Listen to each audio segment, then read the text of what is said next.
What's happening to Leon? Well, Leon has calmed down some since his molt, and he's not been going on aggressive rampages so much anymore. Also, I'm doing some things to try and keep him off the little crabs, like feeding Leon and feeding the crabs at the same time. And I'm feeding the crabs smaller pieces so that they can finish their meal before Leon finishes his.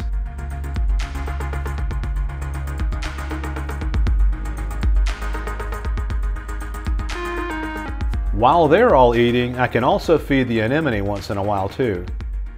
And since the crabs are busy eating, they won't come and steal this food. The hydroids are still thriving too, swaying in the current and picking off the tiniest stray particles or leftovers.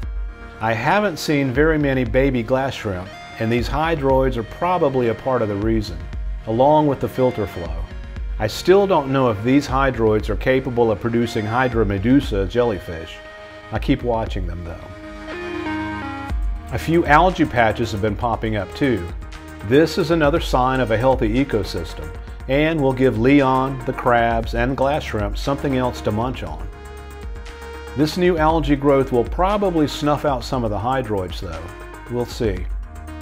It's all part of letting this little ecosystem that has evolved do its thing, naturally, without a lot of intervention.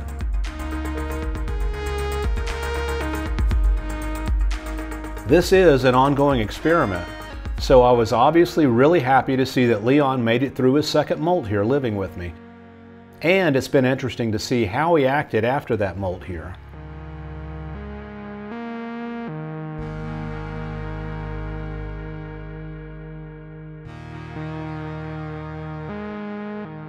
In this episode, we've got a variety of adventures going on too, including exploring this old abandoned southern mansion. I'll put that segment at the end of this video, so you can stick around at the end and watch it if you enjoy that type of exploring.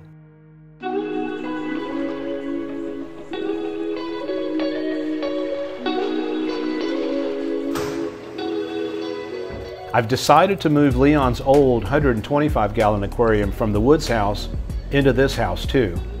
I'll show you all the details of what we're going to do with this aquarium soon. I got this 45-gallon aquarium from one of the big pet stores a few years ago. It was sold as a kit, but several of the pieces were missing, so it was discounted to $75. Nice. So at that price, I just scooped it up and added what else I needed. It's been a very enjoyable addition to this house. The little Placo in here does a lot of the cleanup work, a lot of the housekeeping. It's so elusive though that some days it's hard to even find.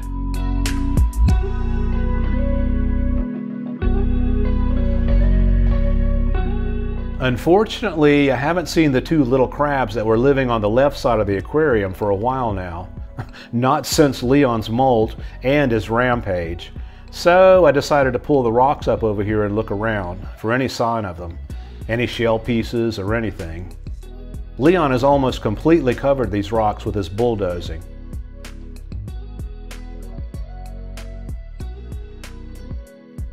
No sign at all. It's possible Leon got them, or the other largest crab in here got them. There are a lot of places to hide in this big aquarium though. So I'll keep looking. They may still be here somewhere.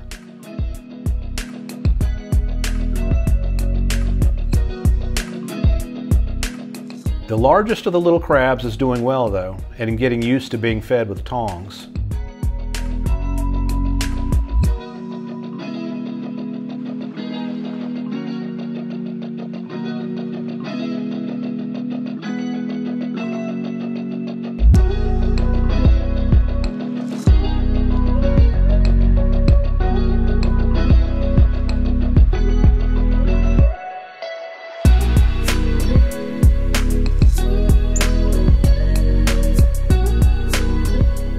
With the chicken just randomly showing up and a white male cat trying to claim Leon's home as its territory, it made me wonder what other animals are here around this property.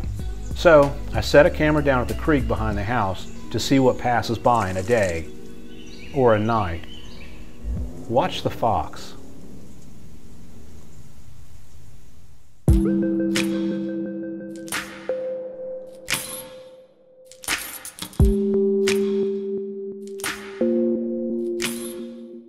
Hand feeding Leon has become so simple these days. A lot of times at dinner, I just stick my hand in and hand food to him. It's gotten to be a smooth, regular thing. And it's getting there with the biggest of the little crabs too. When I hand Leon his dinner, the crab comes out of his lair and starts looking up too.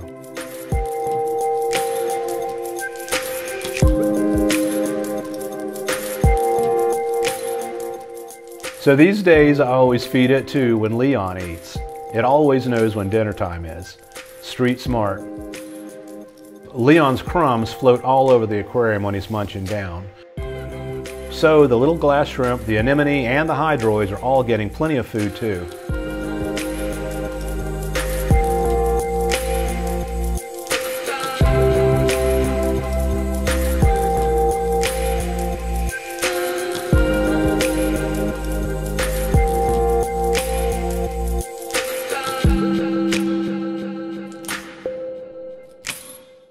When the cats are on the upper deck, they get some good outdoor time, but aren't able to catch birds and squirrels and baby rabbits and things like that and kill them.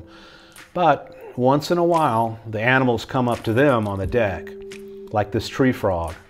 So when we see these up here, we move them back downstairs as soon as we find them. I have no idea what this little tree frog is trying to say to me right now.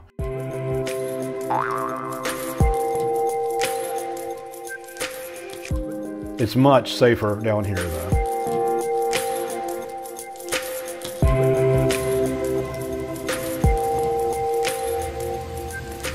I grew up just down the street from this very cool place, and I still love coming here. It used to be an old grain mill with a water wheel. It's a pottery studio now. I love that it's been repurposed.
Summer is my favorite time of year. It's the season that suits my soul the best. So when I have a free day, a day all to myself, I like to take that time to get out into the wild.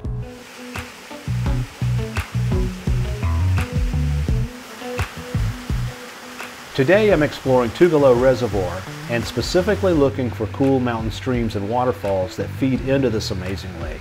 My opinion is getting out in nature is good for your mind, good for your body, and good for your soul. Out so far that all you can hear is water flowing and your own self breathing.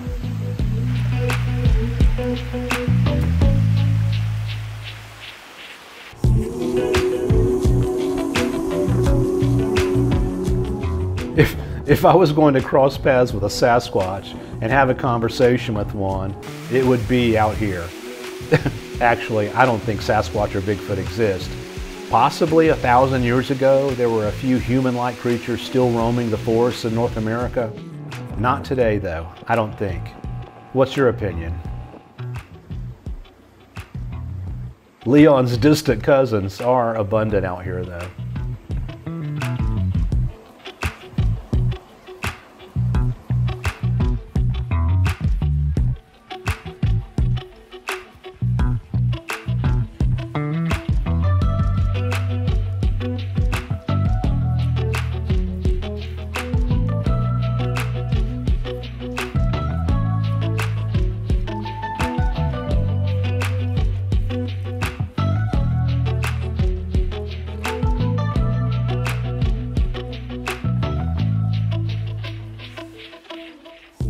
I'm doing my regular aquarium chores today. Leon comes to check things out, and even the glass shrimp takes a poke or two at the wand. Leon actually seems tolerant of the brush, so I'm thinking, wow, why don't I just go ahead and clean the avatar patch off his back? So I give it a shot, and of course he wants nothing to do with that.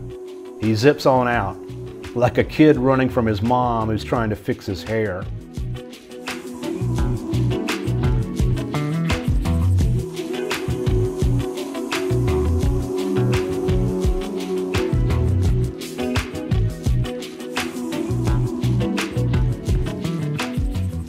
After the scrub, I do a water change.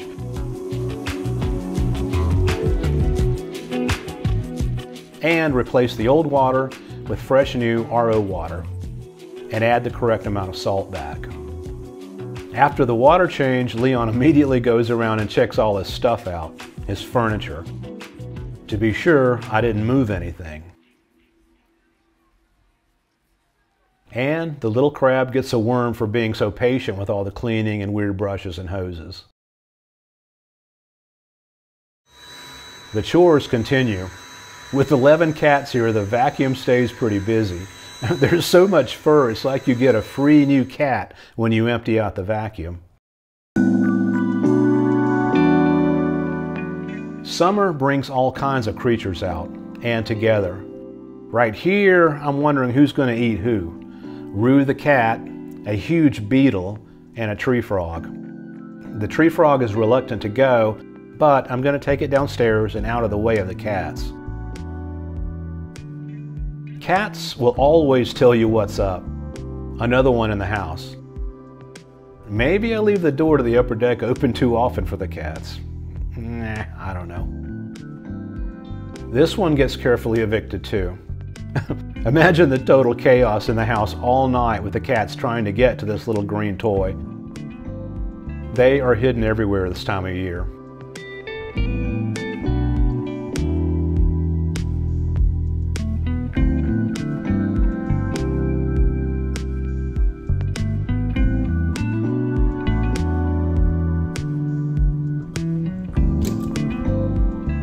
Never ending. And nothing gets missed by these cats.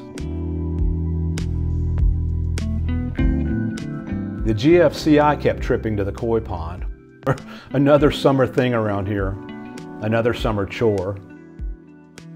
If you grew up in the South, US, you have probably squished one of these through your toes running through the yard before. A turtle nest with egg casings left in it. In my area, this would likely be a box turtle or a painted turtle. This is the North American copperhead. It's venomous, but its bite will probably not kill you if you're in reasonably good health. The bite can scar you at the bite point. The big problem, though, is the price. The antivenom is extremely expensive, so a bite from this snake will likely cost you about $80,000. Or, since a copperhead bite will likely not kill you, you can choose to walk it off. For $80,000 personally, I would stay at home and sweat out the venom. And this is a DeKay's brown snake, a totally harmless snake that likes to eat spiders, bugs, slugs, and worms. A huge contrast to the venomous snake, but both hanging out in the yard in the summer warmth.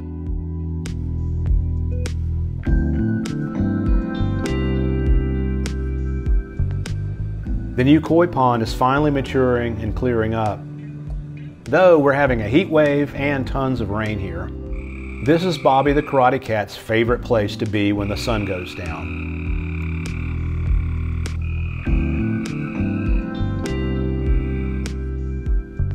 Another cool bowl I saw at a vintage store. Do any of you remember this band?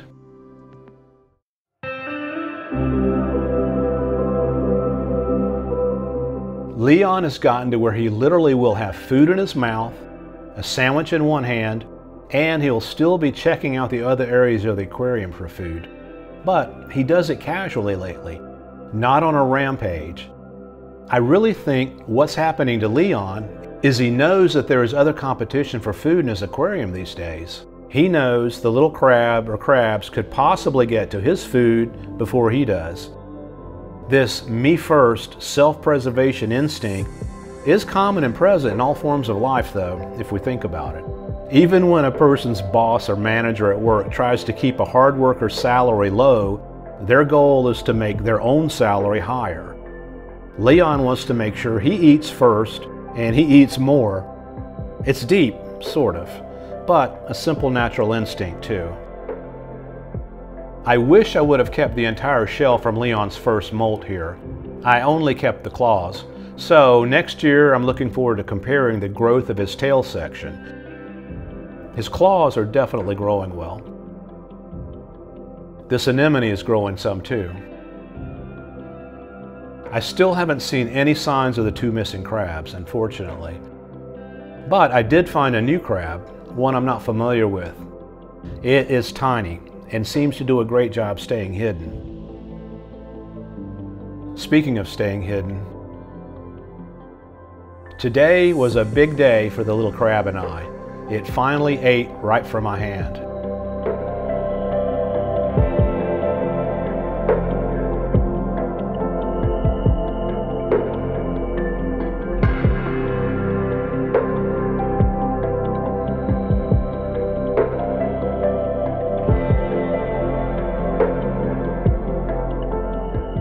When Baxter, Abby, and Bobby the Karate Cat moved out of the Woods house, a feral female cat started coming there regularly. And one day, she did what I was hoping she would not do. She brought her kittens with her. Watch the last kitten.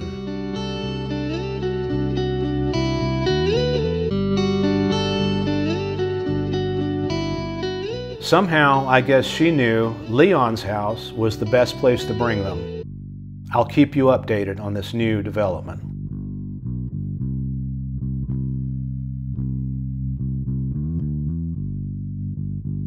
Leon and his story were just featured on an excellent podcast called Human Nature. Check it out if you're driving sometime or have some free time. It's episode 104, titled, "Hey Now, You're a Lobster." If you want to wear some Leon and share some Leon love in your world, go to leonthelobster.myshopify.com. Leon has had some copycats recently, unfortunately. leonthelobster.myshopify.com is the only place you can get authentic Leon merch, which helps keep him fed and provides the aquarium supplies he needs, and also supplies for Bobby the Karate Cat and the other rescue cats here. If you've enjoyed this video, please like and subscribe, and share it with other friends you think might like meeting Leon and following his journey.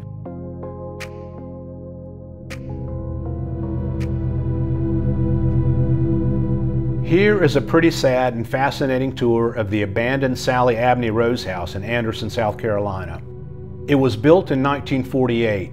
Sally Rose was an heir and a socialite, inheriting her wealth from her family's southern mill business. She traveled the world collecting beautiful art, furniture, and antiques.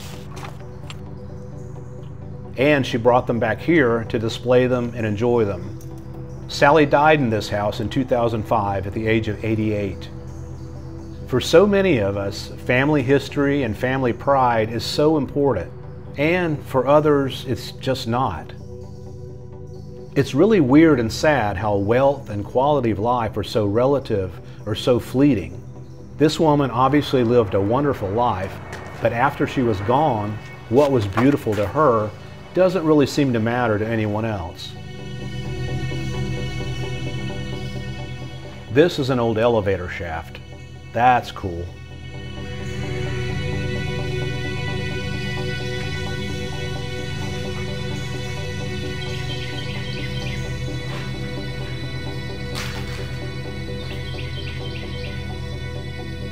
Her collection of art and antiques were auctioned off for over $4 million. And this house sat to decay.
I'm literally the only person here, just me, an abandoned old house, and nature singing through. Okay, maybe a ghost or two, I don't know.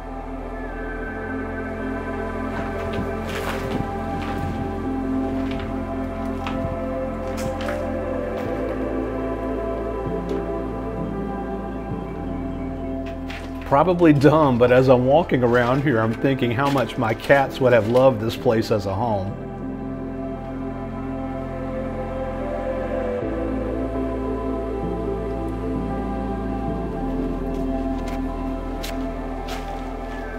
An old widescreen TV, old VHS tapes, and magazines.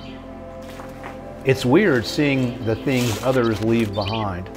Notice each of these rooms has a fireplace too. Creepy, dude.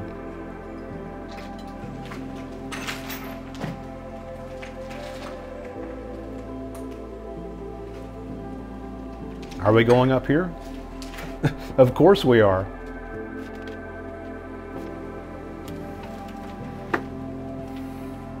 Wow, just piles and piles of old personal belongings. Miss Sally Rose would be totally beside herself if she knew her beautiful house was now in this condition.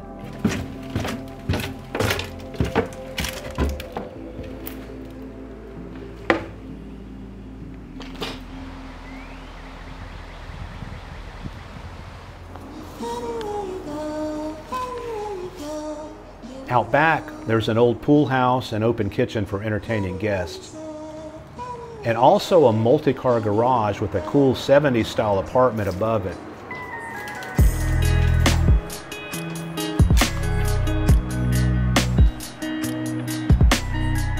The wallpaper is kind of ironic.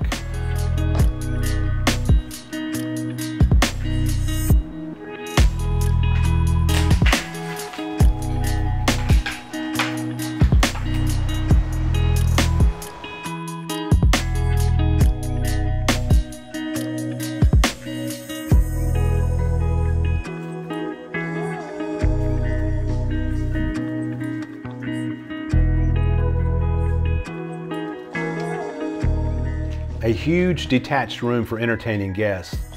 Again, very 70s. For some reason, this room reminds me of the room where Cameron's dad kept his Ferrari in Ferris Bueller.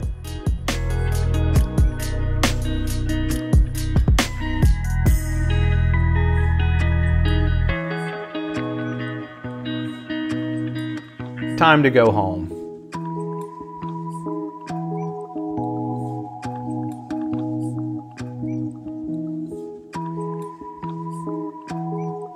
We'll see you soon.